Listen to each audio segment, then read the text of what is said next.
Salut tout le monde, content de vous retrouver. Imaginez un pays où Noël est interdit, où la virginité est vérifiée par la loi, et où un tunnel traversant les montagnes est si mortel que les habitants prient avant d'y entrer, soit. Pourquoi les femmes partagent-elles leurs maris ici? Pourquoi les émotions sont-elles contrôlées par l'État? La plupart des Américains sont incapables de le situer sur une carte, et c'est peut-être pour ça qu'il renferme encore tant de secrets. Le Tadjikistan. Une république enclavée d'Asie centrale que la plupart des Américains ne pourraient pas montrer sur une carte. La majorité de la population y est de confession musulmane. Le gouvernement du Tadjikistan a interdit l'installation de sapins de Noël dans les écoles, l'échange de cadeaux de Noël, ainsi que la tenue de rassemblements ou de collecte de fonds liés à cette fête.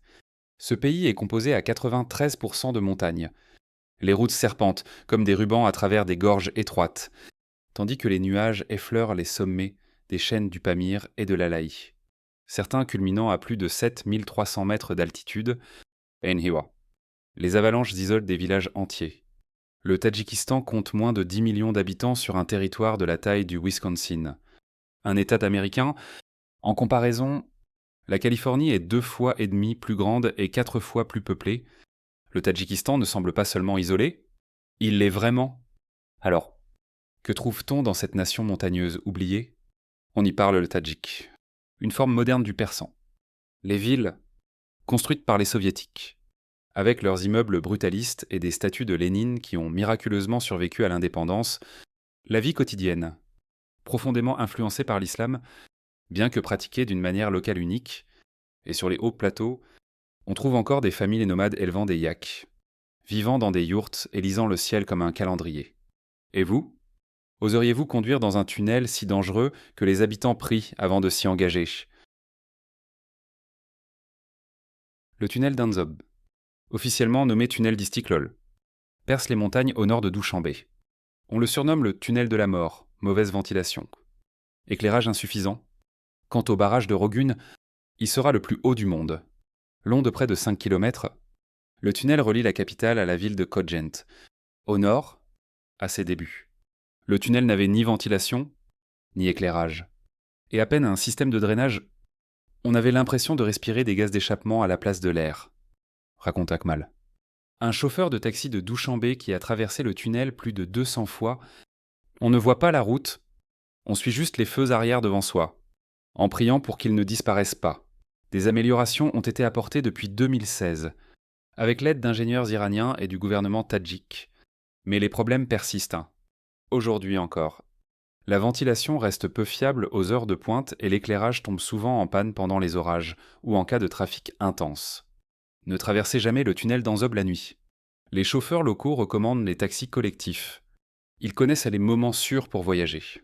Certains apportent même des masques à CO2, au cas où l'air redeviendrait toxique. Si vous voyagez seul, ouvrez au moins un peu les fenêtres et gardez vos phares en position feu de route. Vous songez toujours à visiter ? Dites-moi dans les commentaires, oseriez-vous traverser le tunnel de la mort? Mais si vous cherchez les vrais extrêmes, levez les yeux. Très haut, dans une gorge profonde de la rivière Vaksh, le Tadjikistan construit l'une des plus hautes structures sur Terre, le barrage de Rogun. Une fois terminé, il s'élèvera à plus de 335 mètres de haut. C'est plus haut que la tour Eiffel et presque la hauteur de l'Empire State Building. Ce barrage pourrait fournir 70% des besoins énergétiques du Tadjikistan. Transformant le pays en exportateur d'électricité de l'Asie centrale, c'est un projet national, une source de fierté, mais aussi une source de tension. Les pays voisins, en particulier l'Ouzbékistan, ont exprimé des inquiétudes concernant les droits sur l'eau et l'impact environnemental. Que se passe-t-il lorsque la plupart des hommes d'un pays partent pour ne jamais revenir? Au Tadjikistan, la réponse est discrète et controversée, la polygamie. Chaque année, plus d'1 million d'hommes tadjiks, soit près d'un cinquième de la population du pays, partent travailler à l'étranger, principalement en Russie et en Turquie. Selon un rapport de l'Organisation internationale pour les migrations, que reste-t-il derrière eux? Des villages entiers où les femmes élèvent seules leurs enfants. L'ère des maris partagés est de retour. Mieux vaut partager un mari que de ne pas avoir de quoi nourrir ses enfants. Konfi Munir, mère de 5 enfants à Korog, une ville montagneuse escarpée près de la frontière afghane. Son mari vit à Moscou, ne vient qu'une fois par an et a une seconde épouse dans la province de Sougd. Ce n'est pas de l'amour. C'est la vie. Légalement, cette pratique est interdite au Tadjikistan. Mais les mariages religieux de nikah, célébrés par des imams, existent dans une zone grise. Ils ne sont pas reconnus par l'État, mais sont respectés par de nombreuses communautés, en particulier dans les zones rurales et conservatrices. Au Tadjikistan, la masculinité ne se définit pas par le charisme ou le charme. Elle se mesure à votre capacité à subvenir aux besoins de votre famille. Un homme qui travaille dur soutient sa famille et reste loyal, même à distance. Est respecté, l'intimité émotionnelle est rare, les démonstrations d'affection en public sont mal vues. Je n'ai pas besoin de fleurs, dit Zarina. Une institutrice à Douchambé, j'ai besoin de quelqu'un qui paie les factures et qui tient sa parole. Pour un regard occidental, cela peut sembler dépassé, voire injuste, mais pour de nombreuses femmes tadjiques, surtout en dehors des villes, c'est le chemin le plus fiable dans une économie où les emplois sont rares et le revenu mensuel moyen est inférieur à 190 €. Curieux de savoir comment se passent vraiment les rencontres amoureuses au Tadjikistan. Laissez un commentaire avec le chiffre 3. Et nous vous révélerons plus de détails sur les jeunes femmes dans les commentaires. Fonzisayar Tembizsar. Au Tadjikistan. Le contrôle ne s'exerce pas seulement à travers la politique. Il passe par l'apparence, par votre corps. Commençons par les tests de virginité obligatoires. Onsakhakanka. Depuis 2015, les autorités tadjiques imposent ces examens de santé avant le mariage. Principalement pour les femmes, menés sous couvert de moralité et de protection de la famille. Cette pratique reste légale en 2025 et est souvent exigée pour les mariages enregistrés par l'État. Les hommes n'ont pas échappé à ce contrôle non plus. En 2016, le gouvernement a lancé une campagne de répression contre l'apparence religieuse rien que cette année-là. Plus de 13 000 hommes ont été forcés par la police à se raser la barbe. Selon des rapports de Radio Free Europe confirmés par les données du ministère de l'Intérieur tadjik, cette répression faisait partie d'une campagne plus large visant à supprimer tout ce qui semblait trop islamique. Les barbes sont considérées par les officiels comme un symbole d'extrémisme, même si elles sont portées par conviction religieuse ou par mode.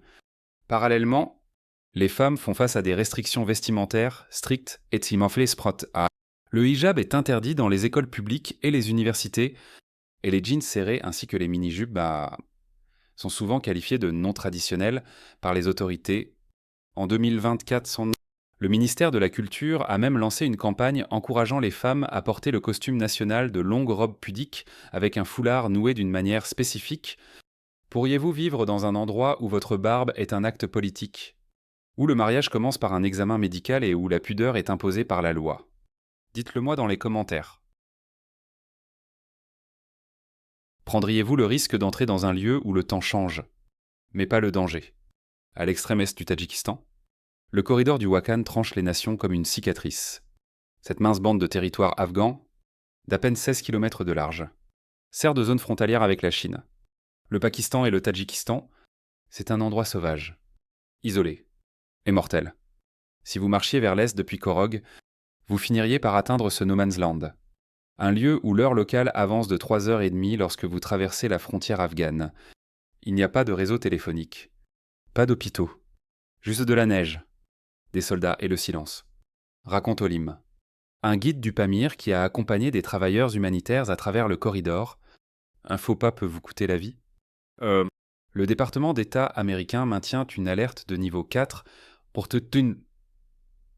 ne pas voyager pour voyager pour toute la zone frontalière afghane.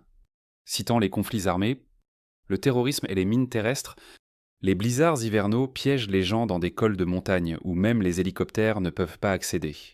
Les températures les peuvent chuter jusqu'à moins 35 degrés Celsius. Malgré les risques, des gens vivent ici. Des villages dispersés survivent grâce à la viande séchée, aux yaks et à la prière. Certains habitants font de la contrebande pour survivre, d'autres cultivent de minuscules parcelles de terre sous des sommets qui engloutissent le soleil dès midi. Niché au cœur des montagnes Fan, dans le nord du Tadjikistan, se trouve un miroir turquoise appelé Iskanderkul, le lac d'Alexandre. La légende locale raconte qu'Alexandre le Grand serait passé par là avec son armée. Il y perdit son cheval préféré dans les eaux, et le lac prit son nom en échange.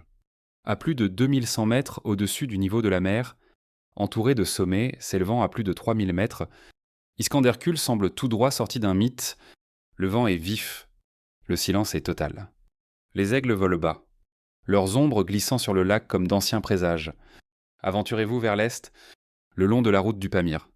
Connue localement sous le nom de M41 et mondialement comme le toit du monde, c'est l'une des routes internationales les plus hautes de la planète, culminant à près de 4600 mètres près du col d'Agbeital. Le terrain, brut. La beauté, surréaliste. Imaginez des paysages lunaires à l'échelle de l'Himalaya. Et puis, il y a les montagnes de sel. Oui, de véritables montagnes faites de sel, formées sur des millions d'années lorsque des mers anciennes se sont retirées, laissant derrière elles de vastes parois minérales. Quand la lumière du soleil les frappe, elles brillent comme de la poussière de marbre, d'un blanc fantomatique contrastant avec les falaises rouges et le ciel d'un bleu profond. Les formations les plus accessibles se trouvent près du bassin de Karakul. Mais peu d'étrangers connaissent leur existence. Ces lieux ne sont pas seulement naturels. Ils sont spirituels. Les habitants les appellent souvent les endroits où la terre se souvient encore. Mais ne vous attendez pas au luxe. En dehors de l'été, les routes sont souvent bloquées par la neige ou les glissements de terrain. Les infrastructures sont minimales. De nombreux sites nécessitent un véhicule à 4 roues motrices et les stations-service peuvent être distantes de plus de 100 km. Et selon le rapport de montagne de 2025 du Comité des situations d'urgence tadjik, plus de 30 voyageurs étrangers ont dû être secourus l'année dernière en raison de voyages mal préparés. Veuillez planifier votre visite entre mai et septembre. Après cette période, les hauts cols de montagne deviennent imprévisibles et souvent infranchissables. Apportez votre propre équipement des pastilles de purification d'eau, des cartes satellites. De l'argent liquide, les distributeurs automatiques sont rares. Et bien sûr, votre capacité à vous émerveiller. Ensuite, nous allons rencontrer l'homme qui dirige cette nation montagneuse depuis plus de 30 ans et découvrir comment son visage s'est retrouvé dans chaque foyer. Au Tadjikistan. Emomali Rahman n'est pas seulement le président. Il fait partie du paysage. Son portrait est affiché dans les bureaux du gouvernement, les écoles, les cafés et même dans certaines maisons. Le musée national, rempli d'expositions de ses discours et des cadeaux qu'il a reçus. Dans la capitale, Dushanbe, un immense mât de 165 mètres de haut, autrefois le plus haut du monde, a été érigé sous son règne, faisant flotter une bannière plus grande qu'un terrain de basket. Rahman est au pouvoir depuis 1992. Ayant survécu à une guerre civile, remodelé la Constitution et vu passer 5 présidents américains. En 2023, il a supprimé la condition d'âge pour les candidats à la présidentielle, juste à temps pour que son fils, Rustam Emomali, puisse se présenter en 2025. Rustam est maire de Dushanbe et président de la Chambre haute du Parlement, ce qui le place en deuxième position pour le pouvoir. Il n'y a pas de grand parti d'opposition et les médias indépendants sont étroitement contrôlés, selon Reporters sans frontières. Le Tadjikistan se classe 156e sur 180 pays en matière de liberté de la presse. Critiquer le président peut mener à une arrestation, ou pire. Il a apporté la stabilité après une guerre civile brutale de 5 ans dans les années 1990, qui a coûté la vie à plus de 50 000 personnes. De nombreux Tadjiks, en particulier dans les zones rurales, le considèrent comme une force stabilisatrice dans une région volatile entourée de conflits. Dans un pays où le salaire mensuel moyen est de 150 €, les gens se soucient davantage de nourrir leur famille que de débattre de politique. Rahman a également redéfini l'identité de la nation. Il a abandonné son propre nom de famille à consonance russe, Rahmonov, et a encouragé les citoyens à tadjikisser leur nom. Les noms de famille de l'ère soviétique se terminant en ov et ev sont désormais considérés comme démodés. Il a même déclaré Navrouz, le nouvel an persan, comme journée de l'identité nationale, et si même votre douleur devait suivre des règles, depuis 2007, et renforcée par des amendements mis à jour jusqu'en 2024 par le Comité tadjik de la culture et des traditions, le gouvernement a imposé des restrictions sur la manière dont les gens sont autorisés à pleurer leur mort, pleurer bruyamment en public. Porter du noir aux funérailles. C'est mal vu. Et même passible d'une amende. Selon le ministère de la Justice tadjik, les démonstrations émotionnelles excessives sont considérées comme contraires à l'esprit de la dignité nationale. Les contrevenants peuvent écoper d'amendes allant jusqu'à 250 somoni, environ 23 €. Simui. Une somme considérable dans un pays où le revenu mensuel moyen n'est que d'environ 150 euros. Cette politique est ancrée dans le désir du gouvernement de promouvoir un caractère national stoïque, un mélange de discipline de l'ère soviétique et de nationalisme moderne. La ligne officielle prétend que cela réduit l'hystérie sociale, mais les critiques soutiennent que cela prive les gens de leur droit de vivre leur deuil à leur manière. C'est contre nature, dit Shafkat, un maître de conférence à Douchambé. Nous vivons dans un endroit où les montagnes peuvent vous écraser. Mais montrer son chagrin est traité comme une faiblesse. Dans les villages reculés, en particulier dans la région du Pamir, les traditions résistent encore discrètement. Certaines familles pleurent ouvertement ou dans des cimetières de montagne isolés, loin du regard des autorités. Pour les voyageurs, cela offre un contraste saisissant. Dans un pays plein d'émotions, avec des mariages qui durent 3 jours, une musique qui fait vibrer et des paysages qui vous arrachent des larmes, le deuil est la seule chose que l'on n'a pas le droit de ressentir trop fort. Et si vous pouviez marcher dans une ville qui a disparu il y a 1300 ans, mais qui parle encore à travers ses couleurs et ses pierres? Voici Penjikant, souvent surnommé le Pompéi d'Asie centrale. Situé dans le nord-ouest du Tadjikistan, près de la frontière ouzbek, cette ancienne cité de la route de la soie était autrefois une colonie sogdienne florissante vers le 8e siècle. Penjikant a été abandonné? Pas incendié, pas enseveli, juste figé dans le temps. Et comme à Pompéi, ce qui est resté sous la poussière raconte une histoire vivante. Les archéologues ont mis au jour des temples zoroastriens, des maisons privées, des salles publiques et des murs peints de fresques détaillées, représentant des scènes de festin avec du vin, des femmes qui dansent, des bêtes mythiques et des batailles épiques. Ici, la religion était le zoroastrisme, une ancienne croyance persane basée sur le feu et la dualité. Des feux rituels brûlaient autrefois dans les temples, des statues de dieux se dressaient fièrement.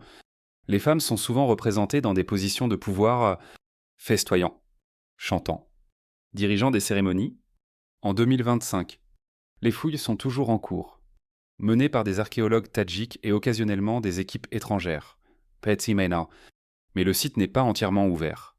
Fait peu connu, les chercheurs étrangers doivent demander des permis auprès du ministère de la Culture, et certaines zones sont interdites aux étrangers, en particulier celles liées au patrimoine préislamique. C'est en partie pour protéger l'identité nationale, et en partie par crainte du trafic d'artefacts. Les ruines elles-mêmes sont faciles d'accès, à seulement 30 minutes de route du centre-ville. L'entrée est bon marché, moins de 2 euros, et les guides locaux proposent des visites qui mêlent mythe, histoire et politique. Vous marcherez à travers d'anciens marchés, grimperez sur les fondations des temples et sentirez le vent sec qui transportait autrefois les parfums de safran et d'encens. Et pourtant, presque personne ne s'y rend. Ensuite, nous nous rendons dans les villes où les sourires brillent d'or et où ce que vous avez dans la bouche en dit peut-être plus long que vos paroles. À Khojant, la deuxième plus grande ville du Tadjikistan, il n'est pas rare de croiser un aîné dans la rue qui vous salue avec un éclair de brillance, non pas d'une montre ou d'une chaîne, mais de sa bouche. Ici, les dents en or sont plus que de simples soins dentaires. Elles sont une déclaration de santé, de chance, de réussite. Ce n'est pas une mode passagère. C'est une pratique profondément enracinée qui a commencé à l'époque soviétique, où l'or était considéré comme un matériau solide, sûr et durable pour les prothèses dentaires. Dans les années post-soviétiques, la tradition a évolué. Les dents en or sont devenues associées au statut et à la force, en particulier chez les hommes plus âgés qui ont grandi à des époques difficiles. Même aujourd'hui, de nombreux Tadjiks d'âge moyen et plus âgés, en particulier dans les zones rurales et les villes traditionnelles comme Khojant et Istarafshan, choisissent encore l'or plutôt que la porcelaine. Ce n'est pas seulement esthétique. Les habitants croient que l'or renforce les dents, résiste à la carie et porte même chance. Certains pensent qu'il absorbe les toxines, d'autres disant simplement qu'il semble plus solide. Alors que les jeunes Tadjiks, surtout à Douchambé, se tournent vers une esthétique dentaire moderne, plombage blanc, appareil d'alignement, implant. Le sourire en or conserve son pouvoir dans la culture traditionnelle. Si vous n'y êtes pas habitué, vous pourriez vous surprendre à fixer les gens.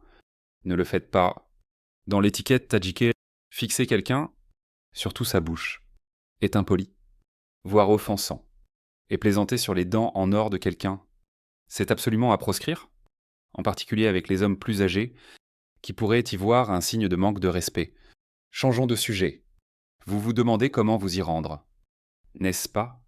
Accrochez-vous. Nous allons détailler les coûts réels, les conseils de sécurité. Et comment se passent vraiment les rencontres sur place au Tadjikistan? Un café pour moins d'1 euro. Des hôtels pour 18 à 45 euros. Le visa? Simple. Les routes? Risquées? Alors, vous êtes arrivé jusqu'ici? Maintenant, vous vous demandez pourrais-je vraiment y aller? Pourrais-je vraiment y vivre? Même pour un temps? La réponse est oui. Si vous êtes préparé, le moyen le plus simple et le plus abordable de se rendre au Tadjikistan depuis les États-Unis est via Istanbul. Turkish Airlines propose des vols réguliers vers Dushanbe, la capitale. Attendez-vous à un billet aller-retour depuis les États-Unis coûtant entre 850 et 1150 euros en 2025. Selon la saison et la date de réservation, les citoyens américains peuvent demander en ligne un visa électronique de 60 jours. Il faut environ 2 jours pour le traiter. Et il coûte 47 euros. Achetez une carte SIM locale à votre arrivée. Tel et Mégaphone offrent la meilleure couverture. Pour seulement 5 euros, vous pouvez obtenir des appels locaux illimités et 5 gigas de données pour un mois. La couverture spawn dans les villes, mais inégale dans les montagnes. À Dushanbe et dans les grandes villes, utilisez Yandex.Go, la version tadjike d'Uber. En dehors des villes, engagez des chauffeurs privés ou montez dans des taxis collectifs connus sous le nom de marche route car. Les prix sont bas, environ 10 à 20 centimes par kilomètre. Les routes de montagne sont souvent non pavées et dangereuses. Évitez de voyager de nuit. Vérifiez toujours la météo et l'état des routes. Appartement à Dushanbe, court terme 235 à 380 euros par mois sur les sites de location locaux ou Airbnb. Hôtel économique 18 à 45 euros la nuit. Maison d'hôte en milieu rural, surtout dans le Pamir Neuf, à 18 euros la nuit, incluant souvent le petit déjeuner et le dîner. Mangez local et vous dépenserez entre 2 et 4 euros par repas. Essayez le lagman nouilles étirés à la main. Le ploverie avec des carottes. De l'agneau et des épices. Les mentis raviolis vapeur. Budget quotidien. Environ 28 à 45 euros par jour si vous êtes malin. Un café? 50 à 80 centimes pour un bon expresso. Sans blague. Évitez la frontière afghane. Le département d'État américain déconseille de voyager près du corridor du Wakhan. Obtenez votre permis GBAO si vous vous dirigez vers l'Est. Enregistrez-vous auprès de l'OVIR, la police locale, si vous restez plus de 30 jours. La plupart des hôtels vous aideront. Les voyageuses signalent des conditions généralement sûres, mais une tenue vestimentaire conservatrice est conseillée. Les femmes tadjiques sont souvent éduquées, élégantes et traditionnelles. Les démonstrations d'affection en public sont rares. Et les relations évoluent lentement. Surtout dans les zones rurales, la famille joue un rôle énorme. La séduction est subtile et respectueuse. Ne traitez pas cela comme une application de rencontre Traitez cela comme la vraie vie. Pourriez-vous vivre dans un pays où Noël est interdit, mais où les montagnes sont immortelles, où la liberté est échangée contre l'identité, et où le silence peut être une question de survie? Qu'est-ce qui vous a le plus surpris au sujet du Tadjikistan? Oseriez-vous y aller? Nous attendons toujours avec impatience de lire vos réactions. Et n'oubliez pas de vous abonner et d'activer la cloche de notification pour que nous puissions nous retrouver dans notre prochaine vidéo. Merci beaucoup d'avoir passé ce moment avec nous aujourd'hui. J'espère que ça vous a plu. Votre soutien compte énormément pour nous. Je vous souhaite le meilleur. Si vous avez aimé la vidéo d'aujourd'hui, n'hésitez pas à cliquer sur le bouton j'aime et n'oubliez pas de vous abonner à la chaîne. Merci beaucoup d'avoir regardé et à bientôt dans la prochaine vidéo.